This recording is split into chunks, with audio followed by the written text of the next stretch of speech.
নতুন আরেকটি ভিডিও নিয়ে হাজির হয়ে গেলাম।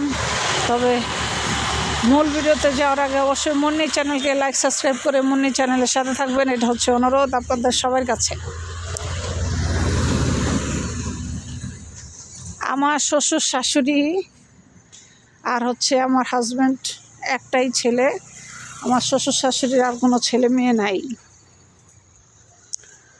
তো আমার শ্বশুর আর শাশুড়ির একটা স্বভাব, জঘন্য খারাপ একটা স্বভাব আছে।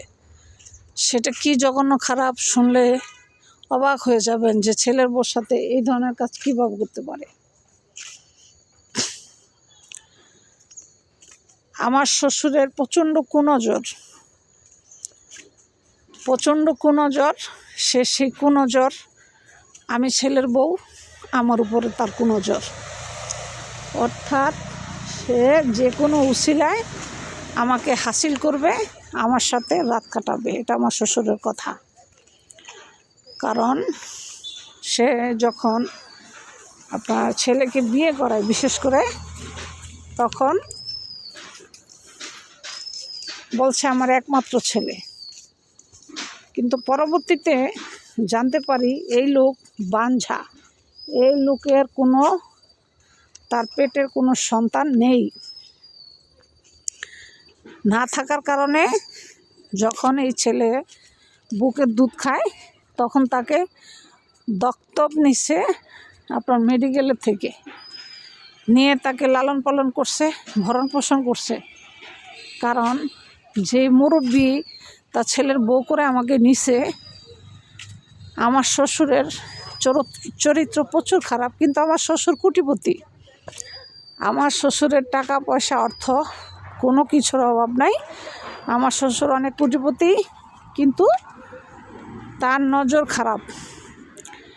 একদিন আমি রুমের ভিতরে শুয়ে আছি, সে কী করছে জানেন? আমাকে পাজা করে ধরে সমানে গালে চুমা, গায়ে চুমা, পিঠে চুমা, হাতে চুমা দেওয়া সে শুরু করছে। ডাইরেক্ট মানে সমানে চুমা দেওয়া শুরু করছে। আমি তো ঘুমায় বেদম ঘুম। হঠাৎ অচমকে আমি উঠা দেখি এই লোক আমার বুকের উপরে। পরে আমি বললাম, কী ব্যাপার আব্বা, আপনি আমার গায়ের উপরে এখানে কি করেন? আপনার ঢুকছেন কীভাবে আপনার ঘরে? কত আমার দরজা দিয়ে ঢুকছি, দরজা খোলা ছিল, এই জন্য দরজা দিয়ে ঢুকছি, আমার বুঝতেছে। আমি তো তার কথা শুই না, মানে একবারে অবাক। তার কথা হয়েছে সে আমাকে, আমার সাথে মিলামিশা করবে, রাত কাটাবে। সে আমাকে বলে, তুমি এই কথা আমার ছেলেকে বলবা না, আমার যত সয় সম্পত্তি আছে সব আমি তোমার নামে করে দিয়ে যাব। অথচ আমার শাশুড়ি কিন্তু জীবিত। অবশ্য আমার শাশুড়ি অসুস্থ, বৃদ্ধ হয়ে গেছে, 70-80 বছর চলে, কিন্তু আমি দেখতে শুনতে সুন্দর। এখন তার কথা হয়েছে সে তার ছেলের বউ করে আনছে শুধু একমাত্র আমাকে ব্যবহার করার জন্য। মূলত সে ছেলেকে বিয়ে করে না, কারণ তার ছেলে হচ্ছে অন্ধ। তার ছেলে আবার কানেও শুনে না, কিন্তু ছেলে দেখতে খুবই সুন্দর, খুবই কিউট, আর সবই তার ঠিক আছে স্বামীর। আমার স্বামীর সবই ঠিক আছে, খালি চোখে দেখে না, আর হচ্ছে অন্ধ, আর হচ্ছে কানে শোনে না। হ্যাঁ, তা আমার বাবা গরিব মানুষ, কৃষক মানুষ, গরিব মানুষ, চিন্তা করছে কোটিপতি, কানে শোনে না, চোখে দেখে না, তো কী সমস্যা? তো সবই ঠিক আছে, এটা মনে করে আমার বাবা তার সাথে বিয়ে দেয়। কিন্তু মূলত আমার শ্বশুর আমাকে ভোগ করার জন্য সে অনেক গয়নাগাটি আমাকে দিয়ে তার ছেলের বউ করে আমাকে আনার পর সে প্রত্যেক দিন রাত্রে আমাকে ঘুমের ওষুধ খাওয়াইয়া খাবারের সাথে আমার সাথে শারীরিক মিলামিশা সে করে।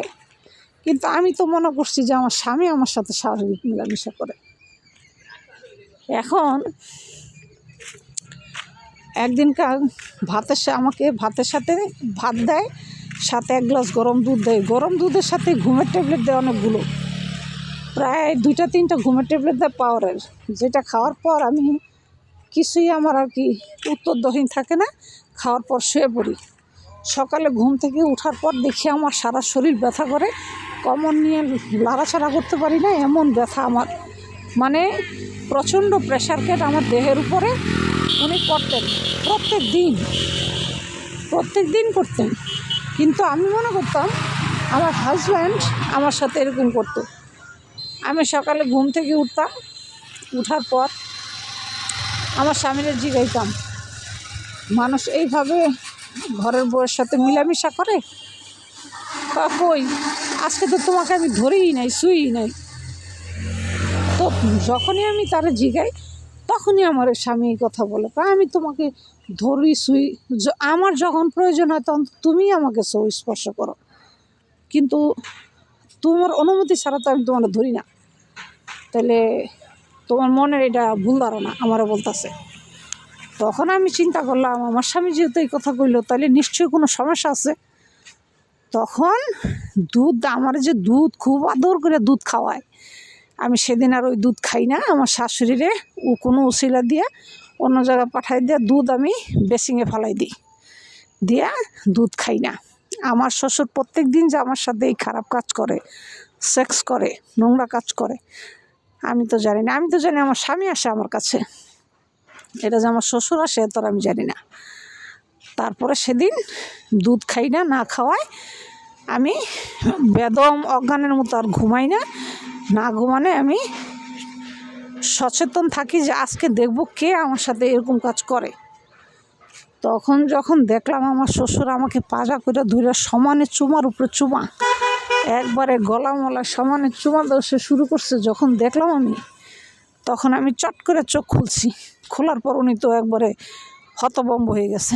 কী ব্যাপার, তুমি আজকে দুধ খাও নাই? আমি কই, কেন আমি দুধ খাবো কেন? প্রতিদিন দুধ খাইতে হবে এমন কোনো কথা আছে? পরে আমি এই কথা বলছিলাম, বলার পরে বলতেছে, তোমারে গ্লাসে দুধ দিছি, তুমি দুধ খাও নাই কেন এটা বলো আগে। আমি কো, আচ্ছা, আমি দুধ খাইলে তো আপনার খুব সহজ হয়ে যায়, তাই না?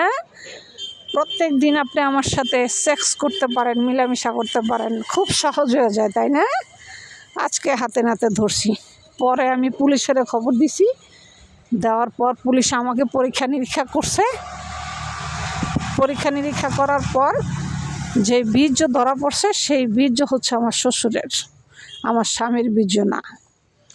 তখনই এই জিনিসটা ধরা পড়ছে। ভালো আছেন ভাইয়া? আছে আলহামদুলিল্লাহ। তখন পুলিশ তাকে গলায় জুতার মালা দিয়া হাতে হাত করে লাগাইয়া পিটাইতে গাড়িতে নিয়ে উঠাইছে। যে গরিবের মেয়ে বিয়া করে, এরও আগে বলে আরও 4-5টা বিয়া তার ছেলেরে করাইছে, কিন্তু এই নোংরা কাম এদের সাথেও বলে করছে। এটা রেকর্ড আছে বলে এর। তো ভাগ্য ভালো যে আমি অল্পতে ধরা খাই গেছি, যে আমি প্রেগনেন্ট হই নাই, নাহলে এই যে কাজ আমার সাথে প্রতিদিন করতো, আমি গর্ভবতী হয়ে যাওয়ার সম্ভাবনা খুব বেশি ছিল। তো যাই হোক, আল্লাহ এক পর্যায়ে আমার বাঁচাই নিছে। আসলে এই জীবন কাহিনীটা আমার না, এই জীবন কাহিনীটা হচ্ছে আমাদের এলাকার একটা ঘটনা। এক বাংলার এক মুরব্বী এই কাজ করতো বহু বছর ধরে। এই জীবন ঘটনা আমার না, এটা হচ্ছে আমাদের এলাকার এক বাংলোতে কোটিপতি লোক থাকতো। সে বাংলোর ভিতরে এই লোক এই নোংরা কাজ করতো। ভিডিওটি ভালো লাগলে অবশ্যই মুন্নি চ্যানেলকে লাইক সাবস্ক্রাইব করে চ্যানেলের সাথে থাকবেন।